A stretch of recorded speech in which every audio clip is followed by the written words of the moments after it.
Historia de un cortocircuito, de Pedro Amador Gallardo.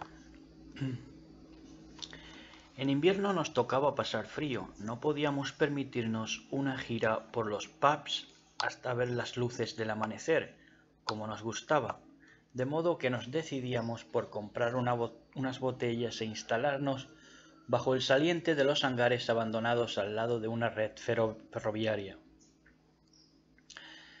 Era fin de semana y teníamos mucha compañía de jóvenes en las mismas. Las copas en los pubs estaban a un precio de disparate. Aquella noche nos colocamos frente a un vagón de tranvía que pretendieron hacer monumento. El óxido le fue comiendo la pintura y cada vez lucía peor. Josep y yo casi siempre bebíamos solos, pero allí, en ese lugar dejado de la mano de Dios, no faltaba ver conocidos. A veces traíamos palieres y los prendíamos para calentarnos, buscábamos astillas o ramas o lo que fuera merodeando por allí. La penuria gustaba de vez en cuando. Así encendíamos la fogata, a veces con gasolina escamoteada al padre de Josep. Cuando se prendía la lumbre venían gentes variopintas, bohemias o directamente vagabundas, con la excusa de conocerle a uno de algo. Aquella noche que quiero referir, llegó a acompañarnos el más asiduo a ello, un gitano de físico taurino llamado Salvador. El tipo era ya un hombre hecho y derecho en su aspecto, todo en él era duro y musculoso. Si los gitanos hubiéramos accionado en Hollywood, él hubiera podido hacernos de Conan el Bárbaro. Él acabó en la calle seguramente por ser duro también de mollera, no descarto por haber golpeado y recibir orden de alejamiento del hogar familiar.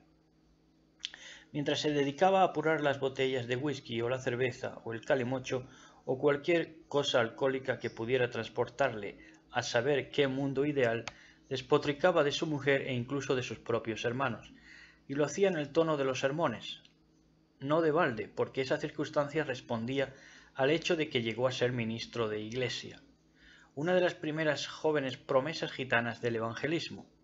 Su recuerdo como predicador seguía muy vivo en mí, que le vi de chico unas cuantas veces. Si bien es cierto que también recordaba que mi abuelo, a quien él reverenciaba como casi todos 20 años tras su muerte, y del que volvió a hablarme aquella noche, pronosticó con acierto mucho tiempo atrás su poco recorrido como portador de la palabra. Del otro lado quedaba mi amigo Josep, que no llegaba a la consideración de amigo por méritos, sino por los buenos momentos que su patética trayectoria vital le hacía vivir a uno. Una vez, vendiéndome una máquina de ejercicios para tonificar, la probó para mí antes, estando su padre, que lo humillaba constantemente, en la misma habitación. Cuando tiró de la pesa se salió el cable y se golpeó en la boca, hasta sangre se hizo porque usaba brackets. No, no te rías, casi me amenazó. Su padre se admiró una vez más de su patanería, heredada sin duda. Yo contuve la risa en la medida que pude. Él acabó con un humor de perros.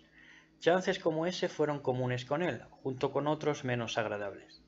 El piso donde vivían los de Josep y todos ellos estaban completamente malditos.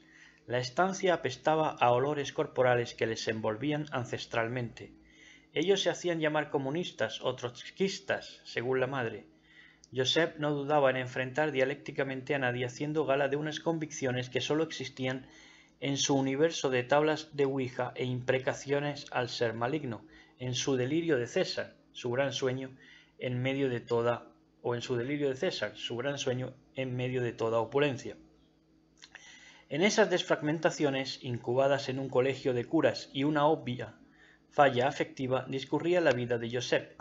De tonto no tenía un pelo, aunque quedó casi calvo muy pronto. Su cultura general era más que correcta, mayor que la mía, nuestros 20 y pocos posiblemente. Él me hizo escrutar a Unamuno a modo de chantaje o so pena de algo, y me quiso inculcar sus tendencias y la de su familia. La incongruencia no lo hizo posible. Aquella familia solo necesitaba el ambiente propicio para volver al catolicismo, y copando una pared entera de una de las habitaciones, tenían a una virgen con su niño. El cuadro impresionaba por su tamaño y descubría a mis ojos un misterioso mesmerismo plenamente instaurado en las mentes de aquella sociedad, lo mismo en las ateas que en las creyentes. Resolver ese misterio me llevaría aún muchos años, pero entender que familias como las de Josep estaban recibiendo todas las maldiciones de la contradicción, no. En el momento que Josep, Salva y yo bebíamos alrededor del fuego, el último emperador alimentado con uvas y mujeres y posible reencarnación de un César, según él, pudo estar perfectamente intentando callar el sermón de Salva con la contrarresta de una narración de orgías o el relato de sus inducciones a un amigo síndrome de Down a practicar sexo oral con una tarada menstruosa, o cuando no detallando sus batallas imaginarias con el maligno.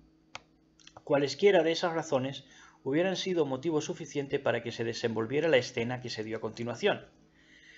Sin advertencia previa, Salva se abalanzó sobre Josep, un placaje en toda regla, y de eso sabía Josep, que perdió dientes jugando a fútbol americano. Cayeron al lado de la hoguera, tanto que saltaron chispas por el aire.